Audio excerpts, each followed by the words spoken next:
The garden party at the Sterling estate was a masterclass in exclusion, a beautiful, sun-drenched nightmare of social segregation masquerading as a wedding reception.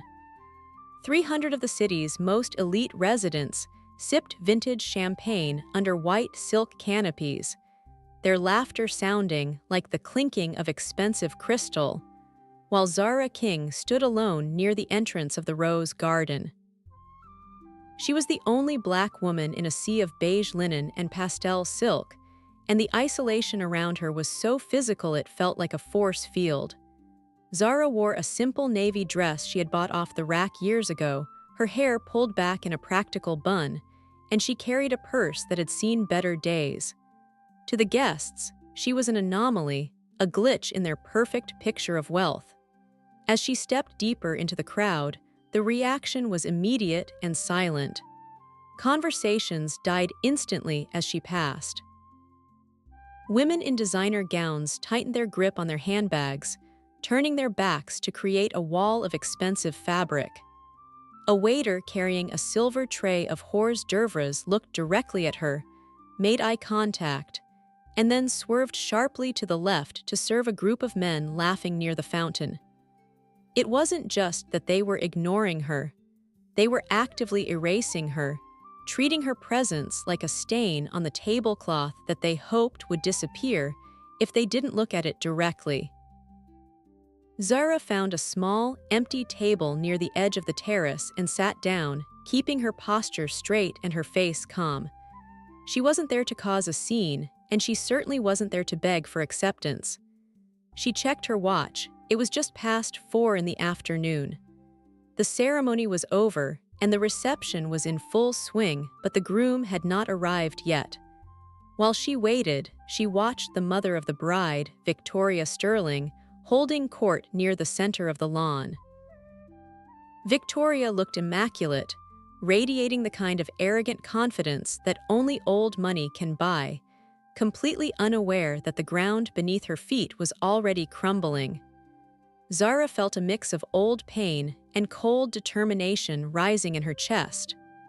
15 years ago, on this very patio, Victoria had accused Zara's mother, the family's loyal housekeeper, of stealing a diamond brooch that Victoria herself had lost in a drunken stupor. That accusation had destroyed Zara's family, leaving them homeless and blacklisted. Now, Zara was back, not as the daughter of the help, but as the silent owner of the very debt that was keeping the Sterling family afloat. She watched them toast to their success, gripping the foreclosure documents inside her purse, waiting for the right moment to reveal that their entire life was now her property. If you have ever been looked down upon by people who thought they were better than you, or if you have ever felt the stinging silence of a room that didn't want you there, then you understand exactly what is burning in Zara's heart right now. Please, if you believe in justice and the strength to rise above humiliation, take a moment to subscribe to our channel. Your support helps us share more stories about resilience and the moments when the underdog finally gets the last word. Zara watched as the crowd suddenly parted. The murmurs grew louder, excited whispers rippling through the air as the groom, Lucas Thorne, finally stepped onto the terrace.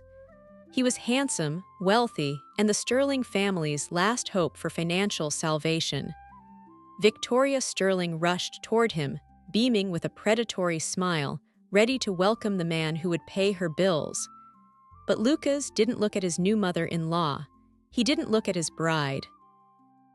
His eyes scanned the crowd, searching, until they locked onto the solitary figure sitting at the back table.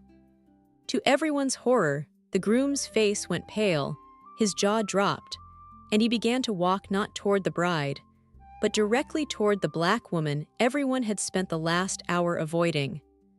The journey to the Sterling estate began not with a fanfare of trumpets, but with the tired hum of a yellow taxi engine struggling up the steep incline of the private drive. Zara King sat in the back seat, her hands folded calmly in her lap, watching the manicured landscape roll by through the smudged window. The afternoon sun was relentless, baking the asphalt until it shimmered, but the heat outside was nothing compared to the cold knot of tension tightening in her stomach. To anyone looking in, she appeared to be just another passenger, perhaps a domestic worker arriving late for a shift, dressed in a sensible navy dress that had seen many wash cycles and shoes that prioritized comfort over style. There were no diamonds at her throat, no designer logo on her handbag, and absolutely nothing to suggest that the woman in the back of this fading taxi possessed a net worth that exceeded the combined value of every guest waiting at the top of the hill. The driver, a kind man with graying hair who had tried to make small talk about the weather, slowed the vehicle as the massive iron gates of the estate loomed ahead. He hesitated, glancing in the rearview mirror with a look of genuine concern, seemingly aware that his battered car was an intruder in a parade of Bentleys and Aston Martins. He cleared his throat nervously and asked if she was sure this was the right entrance, as the service road was usually around the back for the staff. Zara offered him a reassuring smile, though it didn't quite reach her eyes, and told him to proceed to the main valet stand. As the taxi crunched over the pristine white gravel of the circular driveway, the contrast was violent. The vehicle looked like a bruise on the perfect face of the estate. Two valet attendants, young men in crisp white uniforms with gold epaulets, looked up from their podium. Their laughter died instantly. One of them, a tall blonde man with a jawline that suggested he spent more time looking in mirrors than working, sneered openly. He didn't step forward to open the door. He didn't offer a greeting. He simply crossed his arms over his chest and watched as Zara opened her own door and stepped out into the humid air.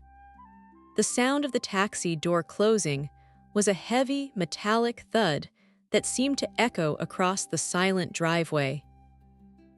Zara paid the driver and added a tip that made his eyes widen, thanking him softly before turning to face the house that had haunted her nightmares for 15 years. The Sterling Manor rose like a wedding cake made of stone, imposing and white, its columns stretching up to support a balcony where she had once seen her mother cry. The smell of the place was exactly the same, a mixture of expensive jasmine, freshly cut grass, and the metallic tang of old money. It was a scent that triggered a physical memory of shame, taking her back to being 12 years old, hiding behind her mother's skirt while Victoria Sterling screamed about a missing silver spoon. Zara walked toward the entrance, the gravel shifting unevenly under her heels. The valet attendant stepped directly into her path, holding up a gloved hand like a traffic cop stopping a stray dog. He didn't look her in the eye. Instead, his gaze was fixed somewhere over her left shoulder, dismissing her humanity before he even spoke. He informed her in a flat, bored tone that deliveries were strictly at the rear entrance, and that she needed to walk back down the driveway and take the service path to the kitchens. He added that the catering manager was already furious about the delay and that she should expect to be docked pay for her tardiness. It was a speech he had likely rehearsed, a script reserved for anyone who didn't fit the aesthetic of the Sterling world. Zara stood her ground, feeling the heat radiate from the stone beneath her feet. She waited for him to finish, her expression unreadable. When silence finally fell between them, she spoke clearly, her voice low and steady. She told him that she was not catering staff, nor was she making a delivery. She stated her name, Zara King, and informed him that she was a guest. The valet blinked, his arrogance faltering for a split second before reassembling into a look of skeptical amusement. He snatched the clipboard from the podium and ran his finger down the guest list with aggressive speed, clearly expecting to find nothing and send her packing. He flipped the first page, then the second, his finger tracing the names of senators, heiresses, and oil tycoons. When he reached the bottom of the third page, his finger stopped. He froze. The name was there, typed in black ink just like all the others. Zara King. There was no +1, no affiliation, just the name standing alone. He looked up at her, then back at the list, then back at her dress. The cognitive dissonance was almost visible on his face. He couldn't reconcile the woman standing in front of him with the name on the list. Finally, he let out a sigh that was heavy with judgment. He muttered that she must be a charity invite or a former nanny the bride felt sorry for. He stepped aside with exaggerated slowness, waving her through with a hand gesture that was more of a dismissal than a welcome, warning her to stay out of the official photographs because the bride wanted a cohesive look for the magazine spread. Zara walked up the grand staircase, her heart hammering against her ribs not from fear, but from a cold, simmering rage. The interior of the house was cool, the air conditioned to a perfect, crisp temperature that instantly dried the perspiration on her skin. The foyer was crowded with guests moving toward the garden terrace. It was a sea of pastel silks, linen suits, and the flash of diamonds that caught the light from the crystal chandelier overhead. As Zara merged into the crowd, the invisible wall went up immediately. It was a subtle psychological barrier that the wealthy erected to protect their space from outsiders. A group of 3 women, holding champagne flutes and laughing about a summer trip to Tuscany, stopped talking the moment Zara approached. They didn't move aside to let her pass. Instead, they tightened their circle, physically blocking the path to the terrace doors. Zara was forced to navigate around a large floral arrangement, brushing against the petals to get by them. As she squeezed past, she heard one of the women whisper loudly about how security standards had really dropped if they were letting the cleaning staff wander through the main hall during the reception. She finally stepped out onto the terrace, the site of the main reception. The garden was breathtaking, a sprawling masterpiece of landscaping that Zara knew for a fact was currently mortgaged to the hilt.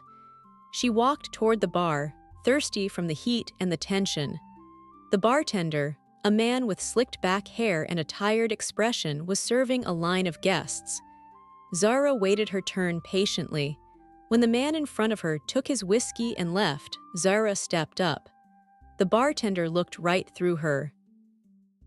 He reached past her to signal a man standing 3 feet away, asking if he wanted a refill. Zara stood there, hand resting on the marble counter, completely invisible. She cleared her throat and asked for a glass of water. The bartender didn't make eye contact. He continued wiping down a perfectly clean section of the counter and mumbled that they were prioritizing champagne service for the toast, and that water was available in the self-service pitchers near the restrooms inside. It was a lie. There were bottles of sparkling water sitting in the ice bucket right in front of him, but serving her required an acknowledgement of her status as a guest, and that was something he simply refused to give. Zara turned away from the bar, empty-handed, and scanned the crowd for a place to sit. Every table seemed to be a fortress. She approached a table near the fountain where there were 2 empty chairs. As she pulled one out, a woman with silver hair and a face pulled tight by surgery placed her designer handbag directly onto the seat.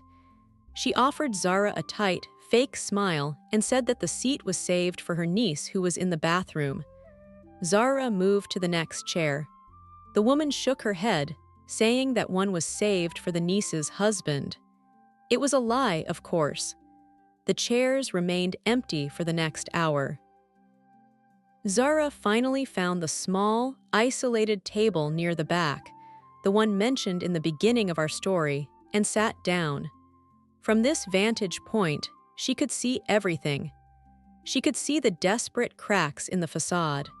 She noticed that the flowers in the centerpieces were beginning to wilt, likely because the florist hadn't been paid for the premium hydration service.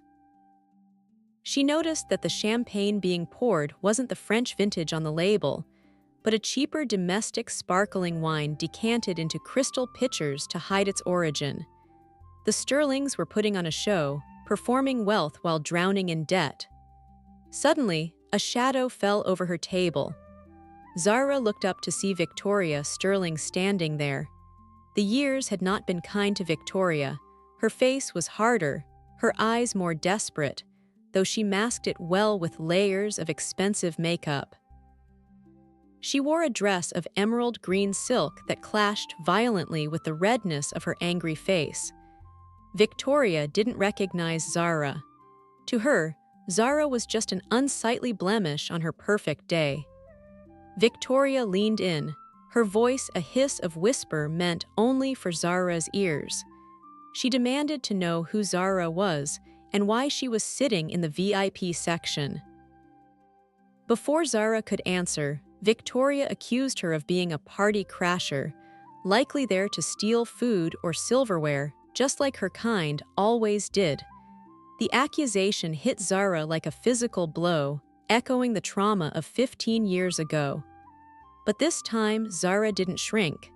She didn't cry. She looked Victoria dead in the eye and said calmly that she was invited. Victoria scoffed, a sound of pure disgust, and threatened that if Zara didn't make herself scarce by the time the speeches started, she would have the security team drag her out by her hair. Victoria spun on her heel and marched away, leaving Zara sitting alone in the wreckage of the insult. Zara reached into her purse, and her fingers brushed against the cold, hard paper of the foreclosure deed. She took a slow, deep breath.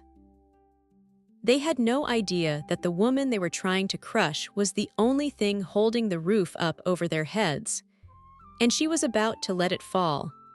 The threat from Victoria Sterling hung in the air like smoke, but Zara remained seated, her expression composed and impenetrable. Around her, the party continued its hollow performance of joy. A string quartet played a lively waltz in the corner, the music struggling to compete with the shrill laughter of guests who were more interested in outdoing each other's outfits than celebrating a union of love. Zara observed them with the clinical detachment of an auditor reviewing a fraudulent ledger. She saw the way the men checked their watches, bored and impatient, and the way the women scanned the crowd, their smiles tight and practiced, searching for someone more important to talk to. It was a theater of cruelty, a place where kindness was viewed as a weakness and status was the only currency that mattered. And in the center of this golden cage, Zara sat alone, clutching the leather purse that held the key to their destruction. She took a sip of the warm water from the glass she had eventually managed to secure from a passing busboy, the liquid tasting of metal and neglect. She checked the time again. It was 4:45 in the afternoon. The speeches were scheduled to begin in 15 minutes.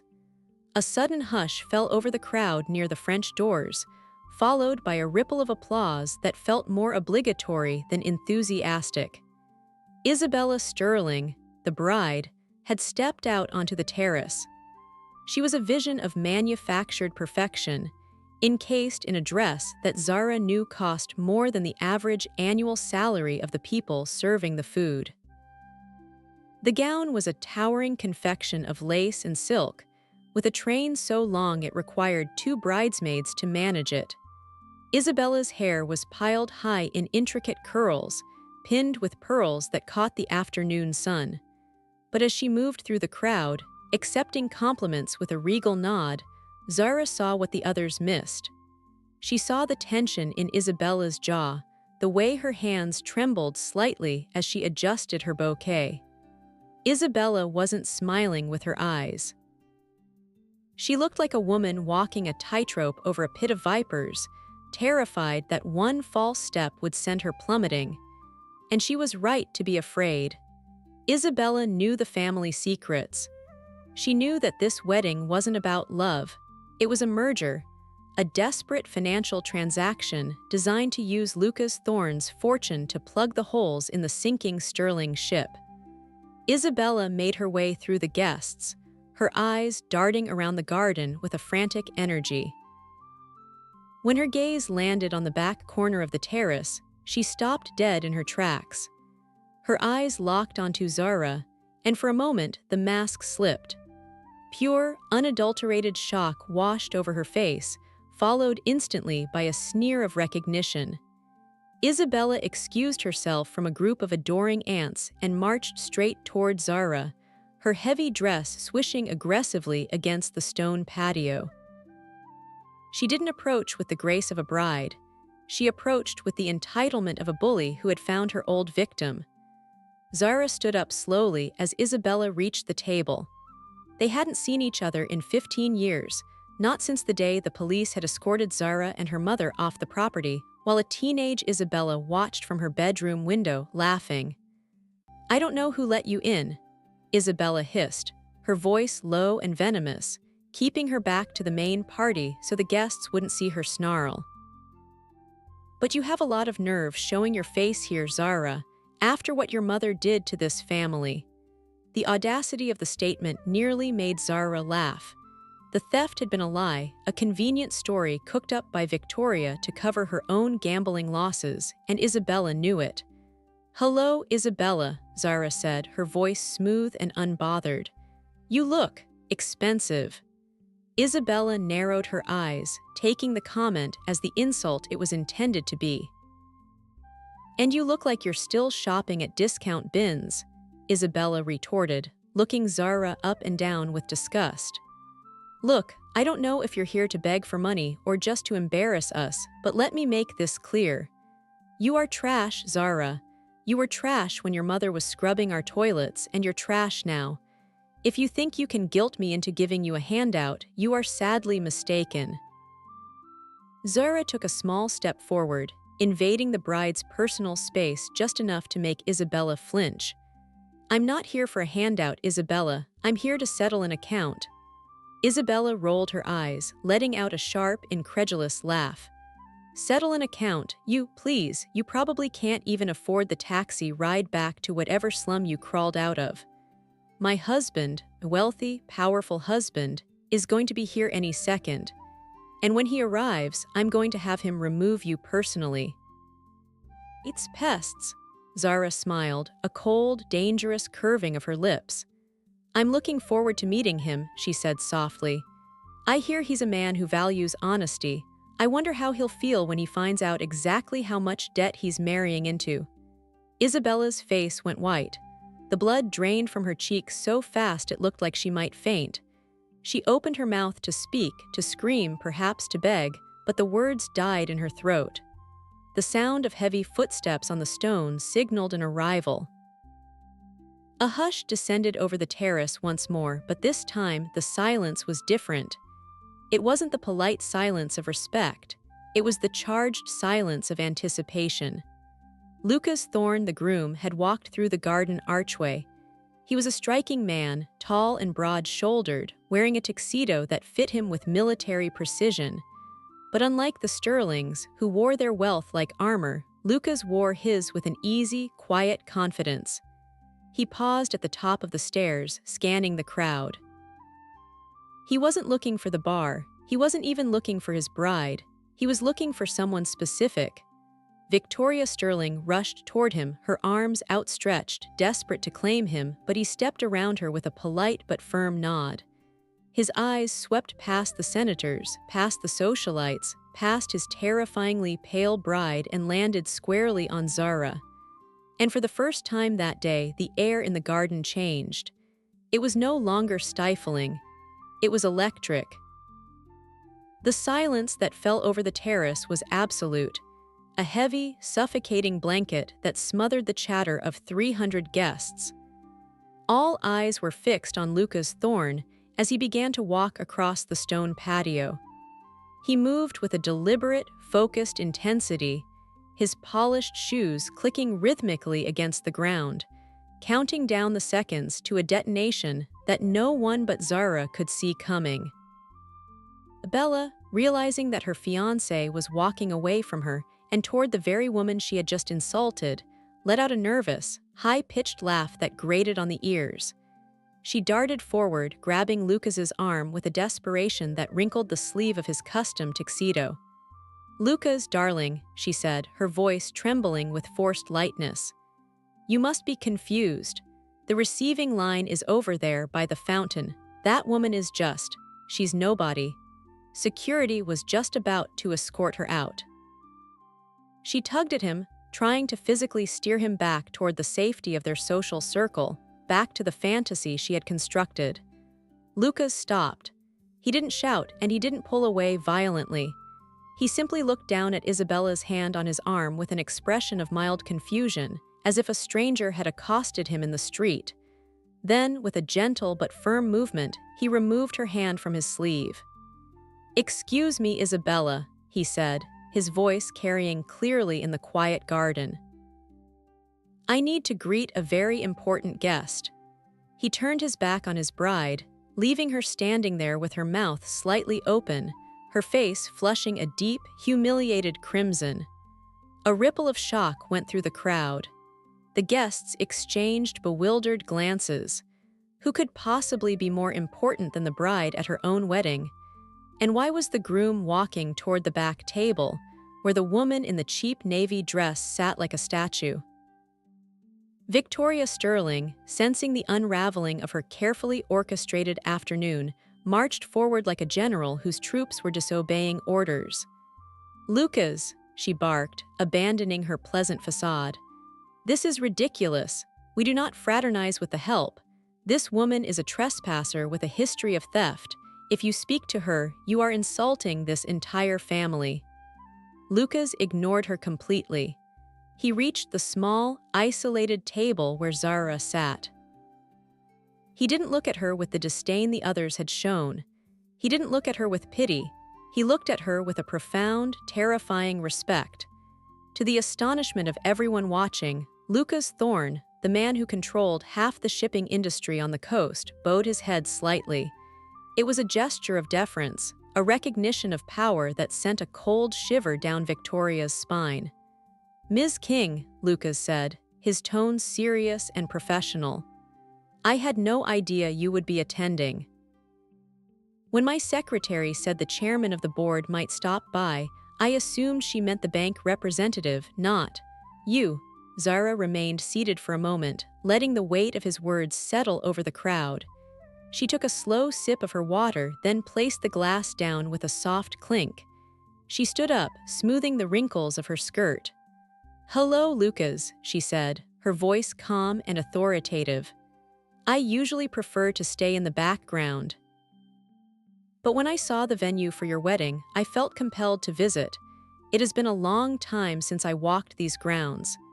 Lucas nodded eagerly, looking like a junior executive trying to impress his boss. "I am honored," he said. "Truly, is there anything you need? Can I get you a better table? Perhaps some champagne that isn't?" He glanced at the cheap sparkling wine on the nearby tray with a grimace. "That isn't swill." Victoria Sterling had reached her breaking point. The cognitive dissonance was too much for her brain to handle. She stormed into the circle of space that had formed around them, her face twisted in fury. "Chairman, board," she sputtered, pointing a shaking finger at Zara. "Lucas, have you lost your mind? This is Zara. Her mother was our maid. She scrubs floors. She doesn't have a board. She probably stole that dress from a Goodwill bin." The air in the garden seemed to freeze. For a second, no one moved. Then Lucas turned to his future mother-in-law. His expression had hardened into something cold and unrecognizable. "Victoria," he said, his voice dropping an octave, "I suggest you lower your voice. You are speaking about Zara King. She is the founder and CEO of King Holdings. She is the venture capitalist who bought out my primary competitors last year. And unless I am very much mistaken," he paused, glancing at Zara for confirmation, "she is also the only reason your husband's construction firm hasn't been indicted for tax evasion yet, considering her firm absorbed his debt 3 days ago." The revelation hit the crowd like a physical shockwave. A collective gasp rippled through the guests. Glasses were lowered. Whispers broke out in a frantic, buzzing wave. King Holdings, the billionaire investor, the woman on the cover of Forbes last month. Suddenly, the plain navy dress didn't look cheap. It looked like a statement of quiet luxury. The lack of jewelry didn't look poor. It looked like the confidence of a woman who didn't need to prove anything to anyone. The guests who had turned their backs on her, who had blocked her from the bar, who had laughed at her, now looked at her with wide, fearful eyes. They began to mentally replay every interaction they had had with her in the last hour, terrified that they had insulted the most powerful person in the room. Isabella, standing a few feet away, looked as if she had been slapped. The color had drained completely from her face. She looked from Lucas to Zara, her mind racing to process the catastrophe unfolding before her. She had called Zara trash. She had threatened to have her thrown out. She had lied to Lucas about her family's standing, pretending they were equals, when in reality they were destitute. And Zara knew everything. Lucas, Isabella stammered, her voice thin and reedy. I didn't know, she never said, she tricked us. Lucas turned to look at his bride, and the look in his eyes broke her heart. It wasn't anger, it was disappointment. She didn't trick anyone, Isabella, Lucas said quietly. She stood there. You were the one who decided what you saw. You saw a maid. I saw the woman who owns half the city. Zara stepped forward, closing the distance between herself and Victoria. The older woman shrank back, her arrogance evaporating, replaced by the primal fear of a predator who suddenly realizes they are the prey. You were right about one thing, Victoria, Zara said, her voice loud enough for the first few rows of guests to hear. I did come here to collect something, but it wasn't a silver spoon. She reached into her purse and pulled out a thick, folded document. The paper was heavy, legal grade, and stamped with the official seal of the county clerk. I came to collect the keys. She held the document out to Victoria, who stared at it as if it were a poisonous snake. This is the deed to the Sterling estate, Zara announced, her voice ringing with finality. As of 5 p.m. today, the grace period on your bridge loan has expired. I am the new owner of this property. The silence that followed was total. Even the string quartet had stopped playing. A bird chirped in the distance, the only sound in a world that had suddenly stopped spinning for the Sterling family. Victoria's knees gave way, and she stumbled, caught just in time by her husband who had rushed over from the bar, his face gray and sweating. No, Victoria whispered, shaking her head. This can't be real. We had an extension.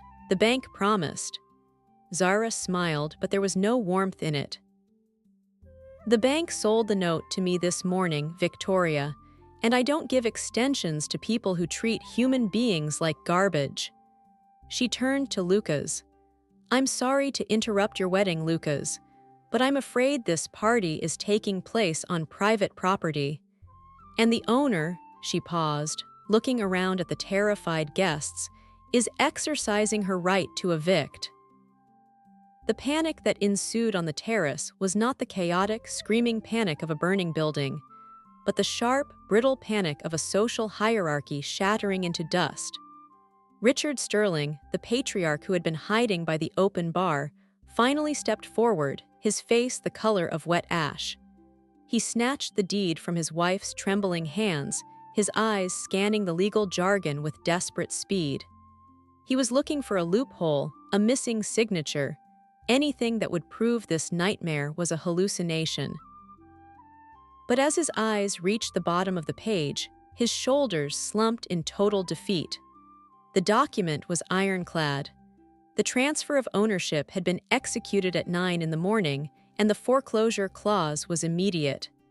He looked up at Zara, not with anger, but with the hollow gaze of a man who knows he has lost everything. He didn't say a word. He simply dropped the paper onto the stone patio, where it lay like a tombstone for their family legacy. Victoria, refusing to accept reality, let out a shriek that sounded more like a wounded animal than a socialite. She turned frantically to the head of the private security team, a large man named Henderson who had been guarding the perimeter. "Henderson," she screamed, pointing a shaking finger at Zara. "Arrest her. She stole that document. She is threatening us. Get her off my property immediately." Henderson stepped out of the shadows, his face impassive behind dark sunglasses. He walked slowly toward the center of the confrontation, his heavy boots thudding against the stone.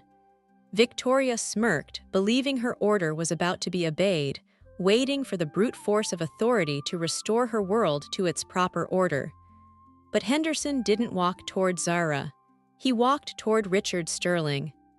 "I'm sorry, Mrs. Sterling," Henderson said, his voice deep and devoid of emotion. "But my contract is with the property owner.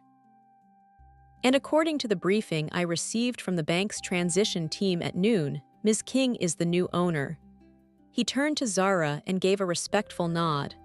"We await your instructions, ma'am," Victoria gasped, clutching her chest as if she had been physically struck. The betrayal was absolute. The very people she paid to protect her status were now the enforcers of her downfall. Zara looked at Henderson and spoke with a calm, terrifying precision. "Thank you, Henderson. Please ensure that all non-residents, which now includes the Sterling family, vacate the premises within 30 minutes. Anyone remaining after that time will be treated as a trespasser." The guests reacted with the ruthless instinct of self-preservation. The illusion was broken, and the social contagion of failure was something they wanted to avoid at all costs. The same women who had blocked Zara from the bar began to scramble for their purses, whispering urgent excuses about babysitters and early flights. The senators and CEOs turned their backs on Richard Sterling, suddenly finding the architecture of the garden very interesting as they made beelines for the exit. It was a mass exodus of fair-weather friends, proving exactly what Zara had known all along. Without the money, the Sterlings were nothing. Amidst the shuffling crowd, Lucas Thorne stood perfectly still, looking at Isabella. The bride was weeping now, black mascara running down her cheeks in jagged streaks, ruining the perfect porcelain mask she had worn all day. She reached out for Lucas, sobbing that they could fix this, that they could sue, that they could start over. But Lucas looked at her as if she were a stranger he had met at a bus stop. "You lied to me," Lucas said, his voice quiet but carrying the weight of finality. "Not just about the money, Isabella. I have enough money for both of us. You lied about who you are. You watched your mother humiliate an innocent woman, you called her trash, and you laughed. That isn't poverty, that is cruelty, and I do not marry cruelty." He reached up and unpinned the white rose boutonniere from his lapel. He held it for a moment, looking at the delicate petals, before dropping it onto the ground next to the deed. "The wedding is off." He turned away from her sobbing form and walked over to Zara. He didn't offer a handshake. The moment was too heavy for pleasantries. He simply looked her in the eye and said, "I'm sorry for my part in the circus, Zara. If you ever need a partner for a legitimate business venture, you have my number." With that, he walked down the grand staircase, leaving his fiancée amidst the ruins of her life. Zara watched him go, feeling a flicker of respect for the only man in the room who had a spine. She turned her attention back to Victoria, who was now sitting on a garden chair, sobbing into her hands while her husband stared blankly at the horizon. Zara walked over and stood over the woman who had once made her mother beg for a reference letter. "Victoria," Zara said softly. The older woman looked up, her eyes red and swollen, filled with hate and fear. "Why?" Victoria whispered. "Why do this today? Why humiliate us like this?" Zara leaned down, bringing her face close to Victoria's, so there would be no mistake in her words. 15 years ago, you fired my mother for a missing silver spoon that you found 2 days later and never apologized for. You called her a thief in front of the entire staff. You took away her dignity because you could. Zara straightened up, her shadow casting long over the fallen matriarch. I didn't take your house because I needed it, Victoria. I have 5 houses. I took it because I wanted you to know what it feels like to be homeless because of someone else's whim. You have 30 minutes to pack. I suggest you start with the silverware. Zara turned and walked away.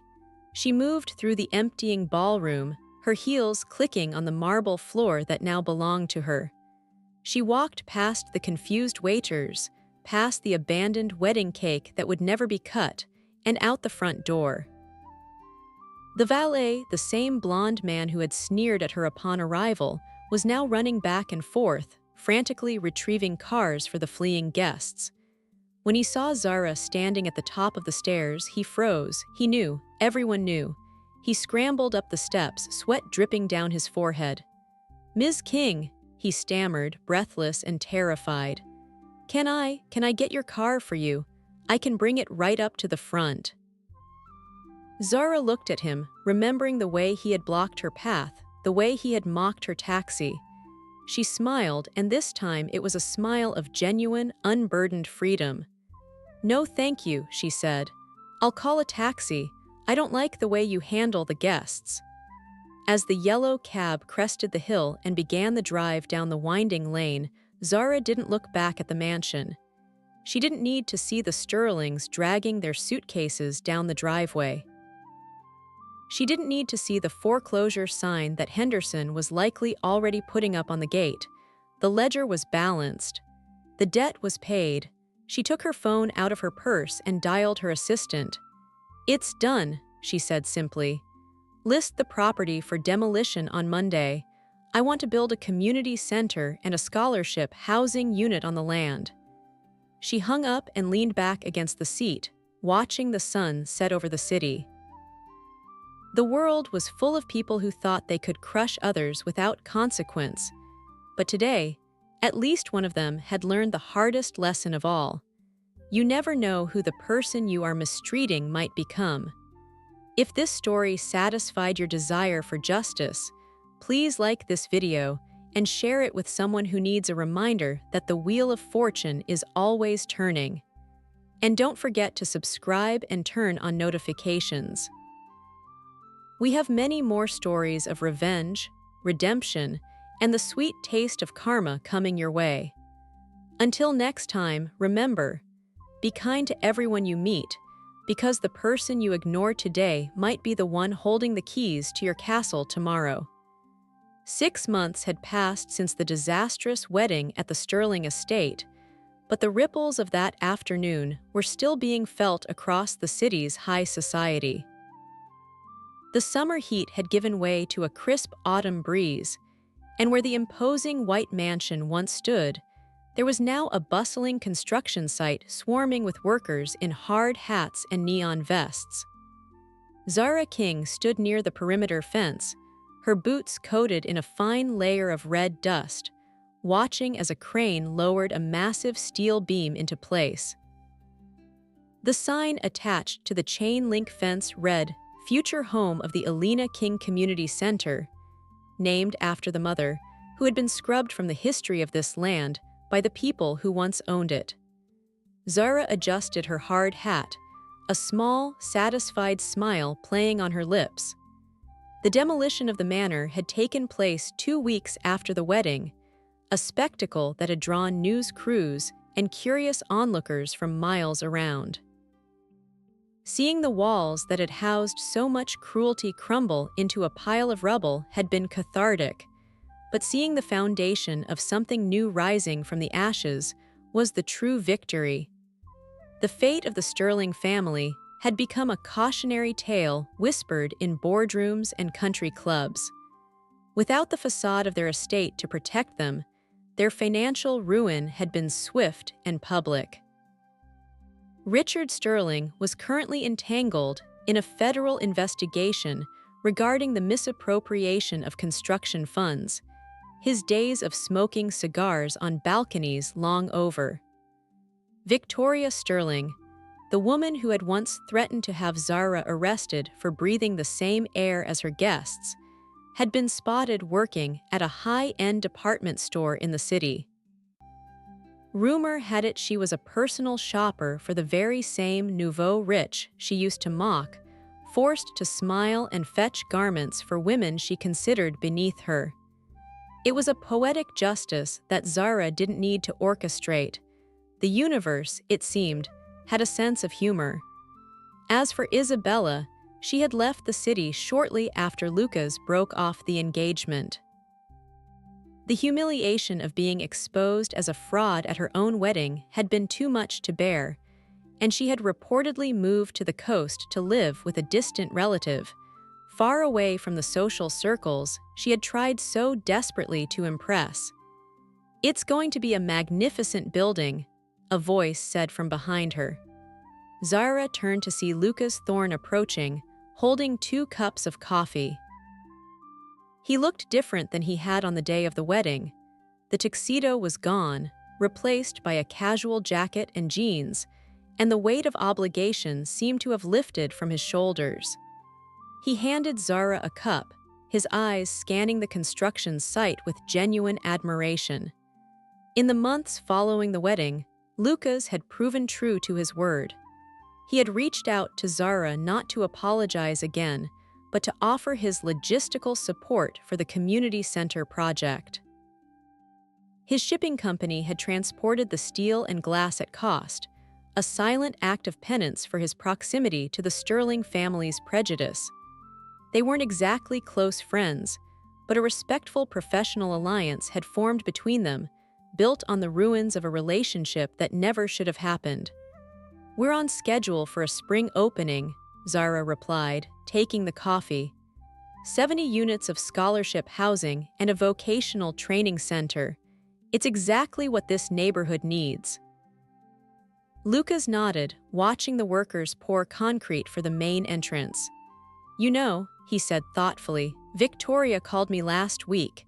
She tried to convince me that the foreclosure was illegal, that you had somehow manipulated the bank." Zara raised an eyebrow, taking a sip of the hot liquid. "And what did you tell her?" Lucas chuckled, a dry sound. "I told her that the only thing you manipulated was the truth, forcing it into the light. I told her to lose my number." He kicked a small stone across the dirt. "It's funny. I walked into this property 6 months ago thinking I was securing my future. I didn't realize I had to lose everything. I thought I wanted to actually find something real." Zara looked back at the rising structure. The sun was beginning to set, casting long shadows across the skeleton of the new building.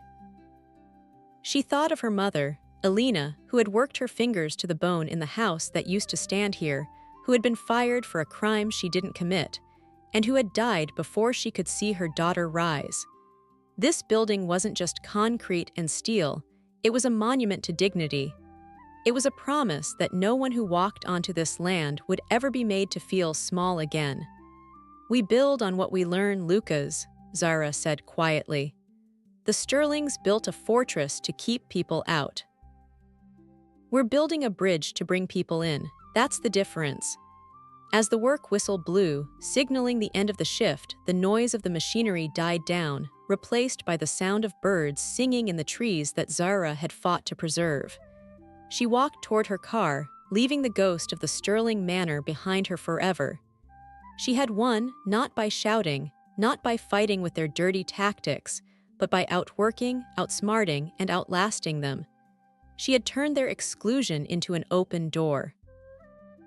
And as she drove away, leaving the dust of the past in her rearview mirror, she knew that this was just the beginning. There were other injustices in the city, other walls that needed tearing down, and Zara King had plenty of wrecking balls left in her arsenal.